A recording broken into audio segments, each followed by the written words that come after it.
अस्सलाम वालेकुम students, welcome to JKSSB prep. आज हम history of Jammu and Kashmir जो सिलसिलावार चल रही है वो ही हम कंटिन्यू करने जा रहे हैं। आज हमें लेक्चर 3 है। अगर आपने पहले 2 लेक्चर्स नहीं पढ़े, प्लेलिस्ट में जाओ, history of Jammu and Kashmir लिखो और वहाँ से पढ़ लो। इसके बाद ये वाला लेक्चर देखो। तो मैंने पहले लेक्चर में क्या पढ़ाया था, हमने पढ़े थे पहले सोर्सेज। तो ये सारे आपको इम्पोर्टेंट है, सोर्सेज कहाँ से क्या लाया हमने। इसके बाद पढ़े थे हमने आर्कियोलॉजिकल एक्सकेवेशंस से कैसे हमें हिस्ट्री पता चली, ये भी हमने पढ़ा। इसके बाद हमने पढ़ा कि गोनंदा डायनास्टी के बारे में। इसके बाद पढ़ा हमने मौर्यन डायनास्टी के बारे में। ये अच्छे से वहीं प्लेलिस्ट में पढ़ा है, वहाँ जाके देखो। आज हमें पढ़ना है कुशानस के बारे में। लेकिन इससे पहले मैं आपसे बता रहा हूँ कि इंटरेक्शन करो। मेरे लेक्चर्स जो है कमेंट में लिखो कि कैसे लग रहे हैं, क्या आप मेरे लेक्चर्स कंटिन्यू देख रहे हो, तभी जाके मैं ये सीरीज़ कंटिन्यू करूँगा। जब भी मुझे लगेगा कि कोई व्यूअर है, कोई मुझे फॉलो कर रहा है ये सीरीज़, वरना ये कंटिन्यू नहीं रहेगी। इसलिए मैं आपको बता रहा हूँ, पहले ये कमेंट में लिखिए, लाइक कीजिए, तब जाके ये कंटिन्यू रहेगी। तो आज हम पढ़ेंगे कुशानस के बारे में। कुशानास कब आ गए? 72 AD में। कौन थे कुशानस, इन्हीं के बारे में पढ़ेंगे। उन्होंने रूल किया है कश्मीर को। तो कुशानास कहाँ के थे? ये थे चाइनीज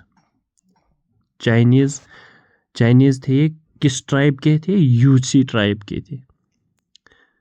यूची ट्राइब जो है वो 5 ब्रांच में डिवाइड हुआ था और उन्हीं का एक ब्रांच था कुशानास, जो चाइनीज़ फ्रंटियर पर रहते थे और वही आके सेंट्रल एशिया से आके यहाँ घुस गए कश्मीर में और यहीं पे उन्होंने हुकूमत स्टार्ट की।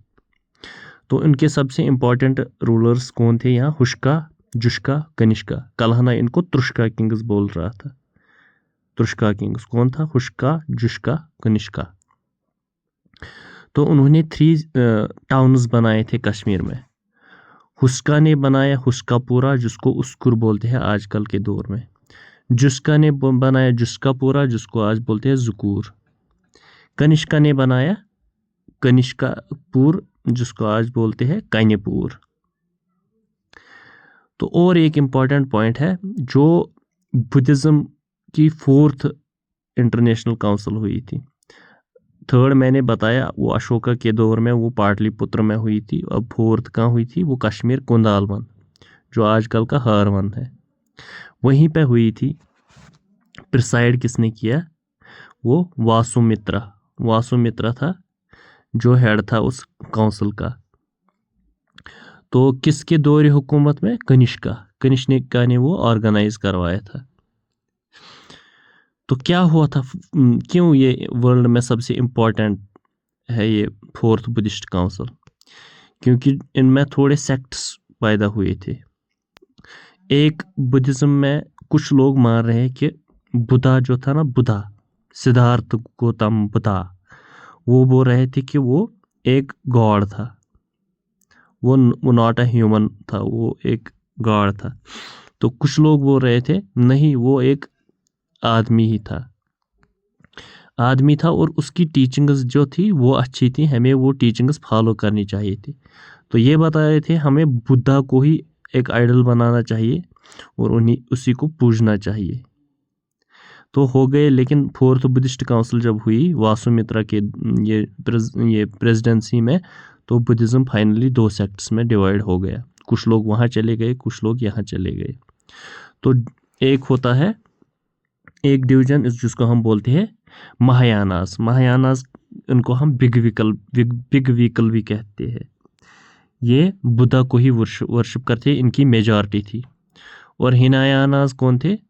वो उन बुद्धा की टीचिंग्स को मानते थे, उन्हीं को फॉलो करते थे। इनको बोलते हैं हिनायानास। इनको हम स्मॉल व्हीकल भी कहते थे। ये छोटे तबके थे, मतलब इनकी कम संख्या थी। और इम्पोर्टेंट स्कॉलर जो वर्ल्ड से आए थे वो कौन कौन थे? अश्वघोष, नागार्जुना, वासुबंधु, संघमित्रा, जन्नामित्रा, ये प्रेजेंट थी। ये आपके लिए इतनी इम्पोर्टेंट नहीं है थी, लेकिन वासुमित्रा आपको याद रखना पड़ेगा। इसके बाद हो गया ये कुशानाजी चाइनीज जो आई थी यूची ट्राइब की, ये हो गए ख़त्म। ये थी इनकी कहानी। इन पर ज़्यादा क्वेश्चंस नहीं आते, अगर आए वही हुष्का जुष्का कनिष्का के बारे में बस।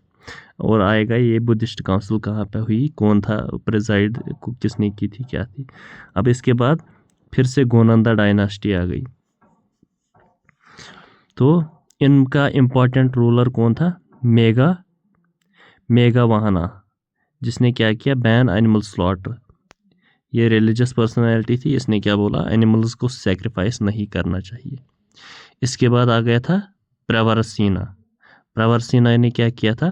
प्रवरपुरा, जो मॉडर्न सिटी श्रीनगर है, प्रवरपुरा उसने फाउंड किया था।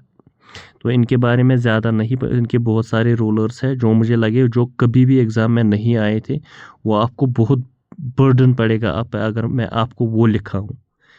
ये मत समझना मैंने आपको बहुत कम पढ़ाया, उस हिस्ट्री वाले ने ये लिखा, ये लिखा, ये लिखा, इसने। मैं वही पेपर्स एनालिसिस करके आपके पास ये मटेरियल लाया। तो कहने को वो भी मैं ला सकता था, यहाँ 50-60 रूलर्स लिखता, लेकिन जब वो कभी ज़िंदगी में एग्ज़ाम में नहीं आए, मुझे लगा ये तो इम्पोर्टेंट, ये इसने एनिमल स्लॉटर कम किया था और इसने प्रवरपुरा फाउंड किया था, इसलिए इसने प्रवरपुरा फाउंड किया था, इसलिए ये आ सकता है। इसके बाद हुनाज आए थे। हुनाज ये भी सेंट्रल एशिया से आए थे, लेकिन इनका इतना इम्पोर्टेंस नहीं है। को कब आ गए थे? 600 AD में। लेकिन इनका एक इम्पोर्टेंट रूलर है मेहरकुला। मेहरकुला इसलिए इम्पोर्टेंट है क्योंकि ये क्रूअल किंग माना जाता था, ये सिर्फ मारा मारी करता था। लेकिन उसने एक काम किया था, उसने एक शिव टेम्पल बनाया था। इसने एक शिव टेम्पल बनाया था जिसका नाम है महरेश्वर रखा था उसने, महरेश्वर टेम्पल या ममलेश्वर टेम्पल। ये हिस्टोरिकल प्लेसेस में सबसे इम्पोर्टेंट है, ये पहलगाम अनंतनाग में है। ये बात याद रखना, ये एग्ज़ाम में बहुत बार आया था। महरेश्वर या ममलेश्वर टेम्पल किसने बनाया था? वो बनाया था मेहरकुला ने, हुनाज का जो था। ये भी आए थे सेंट्रल एशिया से। इसके बाद है करकोटा डायनेस्टी, लेकिन ये हम कल पढ़ेंगे।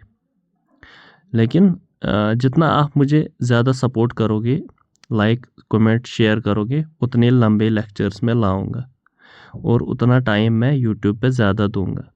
जितना कम मेरे साथ इंटरेक्शन होगी उतना कम यहाँ से भी मिलेगा। आज के लिए इतना ही, मिलते हैं नेक्स्ट सेशन में जहाँ से हम करकोटा डायनास्टी ये कंटिन्यू करेंगे।